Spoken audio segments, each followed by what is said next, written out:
Australia मेरे ख्याल से स्टार्ट बेहतरीन था। रोहित शर्मा एक तो गलत टाइम पे आउट हुए क्योंकि वो डोमिनेट कर रहे थे, और उसके बाद जब केएल राहुल और विराट कोहली खेलना शुरू हुए तो वो पार्टनरशिप की तरफ लग गए। ऑस्ट्रेलिया ने भी पार्टनरशिप लगाई, लबुशेन और ट्रेविस हेड की। इनकी पार्टनरशिप की स्पीड देखें जी, और उनकी पार्टनरशिप की स्पीड देखें। वो फंस गए व्हाट इफ में कि अगर हमने हिट मारी आउट हो गए तो डिजास्टर है। ऑस्ट्रेलिया ने कहा ऐसी की तैसी, उनका माइंडसेट और था। केएल राहुल ने असल में मैच थोड़ा सा बनाया भी और फंसवाया भी जी, क्योंकि जब आप 60 करते हैं 100 बॉलों में तो फिर आप आउट नहीं होते। तो वो लबुशेन वाली इनिंग्स खेले, मगर लबुशेन के साथ थे ट्रेविस हेड, वहां पे वो थे नहीं। विराट कोहली को बेहतरीन लेंथ पे उन्होंने बॉलिंग की, पीछे फंसा के रखा, और एंड में जो प्लेड ऑन हुआ वो दो माइंड्स में थे कि क्या वो पुल करे या उसको ऐसे करके सिंगल ले। सो ये एक प्लान भी था। भारत जो मैच हारा है वो रोहित शर्मा की शॉट की वजह से खासा वो नीचे गए हैं, क्योंकि ये कहीं से 240 की पिच नहीं थी। बिल्कुल, ये पिच थी करीबन 300 रन की, या 270-80 करना चाहिए था भारत को, मगर केएल राहुल ने जो स्पीड पकड़नी चाहिए थी उस इनिंग्स में वो स्पीड नहीं पकड़ी। 10-12 साल से कोई आईसीसी का इवेंट नहीं जीता, और जब आपके पास कोई विक्ट्री नहीं होती टाइटल की तो आप कहीं ना कहीं एक्स्ट्रा प्रेशर में भी आते हो। और जो बैगेज था इनका हार्डशिप का, टाइटल ना जीतने का, सेमीफाइनल में कोलैप्स करना, चैंपियन ट्रॉफी हमसे हारे, 2 सेमीफाइनल हारे, टेस्ट चैंपियनशिप के 2 फाइनल हारे, ये आपको लगता है ये एक्स्ट्रा प्रेशर भी इनको मरवा गया आज? देखिए, ये ऑस्ट्रेलिया क्यों अच्छी है, क्योंकि उनके डीएनए में प्रेशर में क्लैरिटी है, उनके सिस्टम के थ्रू इस तरह से आते हैं। शायद भारत को भी सोचना है कि शायद इनके सिस्टम और स्ट्रांग होने वाला है, कि क्या होता है कि फाइनल हर्डल ये क्रॉस नहीं कर सकते हैं। सो ये हालांकि ये सही कह रहे हैं इजहार के, जिस हिसाब से वो खेल रहे थे मैं समझ रहा था कि 20% अगर लो पे भी खेलें फिर भी ये किसी भी टीम को हरा सकते हैं, बट वो कहीं ना कहीं एक मेंटल ब्लॉक जरूर है।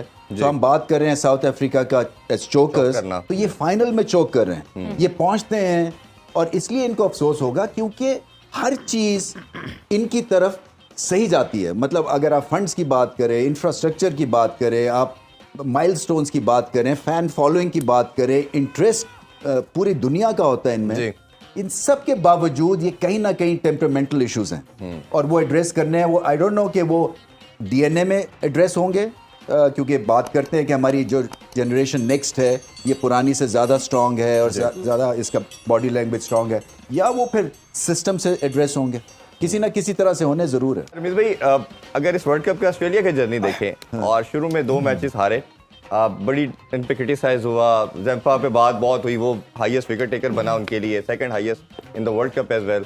लेकिन जो मुझे लगता है, आप प्लीज़ आप उस पर ज़रूर बताइए कि जो मैक्सवेल की इनिंग्स थी ना, वो कहीं ना कहीं अगर वो मैच उधर से हार जाते तो क्वालिफाई करना भी उनके लिए मुश्किल हो सकता था सेमीज के लिए।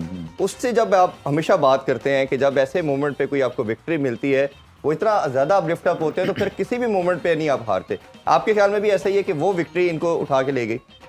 देखिए, 92 वर्ल्ड कप का फिर एक रेफरेंस पॉइंट क्रिएट होता है ना, जो इंजमाम खेला सेमीफाइनल में, उसके बाद हमें पता था कि अगर हम फाइनल में पहुंच गए तो हम हारेंगे नहीं, बिकॉज इम्पॉसिबल सिचुएशन से वो मैच हम ले गए थे, और ऐसे ही था वो भी। हाउसफुल था, न्यूजीलैंड में कोई पाकिस्तानी फैंस नहीं थे, तो हम अगेंस्ट न्यूजीलैंड फैंस भी खेल रहे थे, अपने आप को चैलेंज भी कर रहे थे। तो इसी तरह से ही हुआ, एक टांग के ऊपर इतनी बड़ी इनिंग्स, और इस तरह की इनिंग्स जो कि मानी गई है कि ओडीआई की क्रिकेट हिस्ट्री में सबसे बड़ी इनिंग्स है। बिल्कुल। तो उससे क्या होता है कि आपकी टीम खड़ी हो जाती है, फिर आपको ये कॉन्फिडेंस आता है कि एक नंबर 7 पे हमारे पास बल्लेबाज है कि जब आएगी सिचुएशन तो वो खड़ा हो सकता है।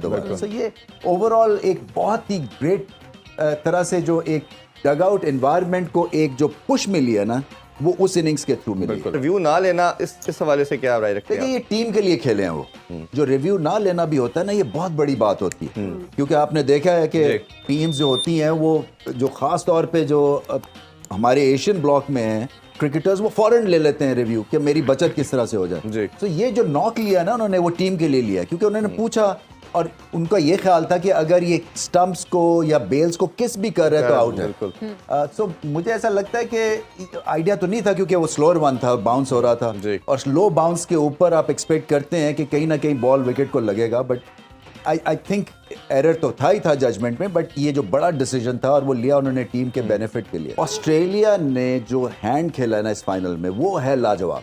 अच्छा, क्योंकि वो क्या है? वो ये है कि टॉस जीत के इस तरह की बॉलिंग करना, देखिए हर कोई टॉस जीतता है और वो कोशिश करता है कि लिमिट करे ताकि हम रन चेस करेंगे, और वो सोच रहे थे 300, उन्होंने कहा प्रेजेंटेशन में कि 300 भी हम कर जाते हैं। तो पहले तो ये हैंड ब्रिलियंट खेला कि 240 में आउट किया, उसके बाद ये रीड किया कि शायद ड्यू होगी तो बैटिंग आसान हो जाएगी सेकंड टाइम, क्योंकि गेंद स्किड करता है, स्पिन नहीं करता, सीम नहीं करता, और फिर 3 आउट के बावजूद जो काउंटर अटैक किया, ये बहुत बड़ी बात है, क्योंकि फाइनल का प्रेशर अलग होता है। तो हम कहते हैं कि ये होलसम एक टोटल पैकेज जब तक आपका नहीं बनता, आप मैचेस नहीं जीत सकते हैं। तो ये ग्रेट एग्जांपल थी कि ऑस्ट्रेलिया ने होलसम टोटल पैकेज के थ्रू ये मैच जीता।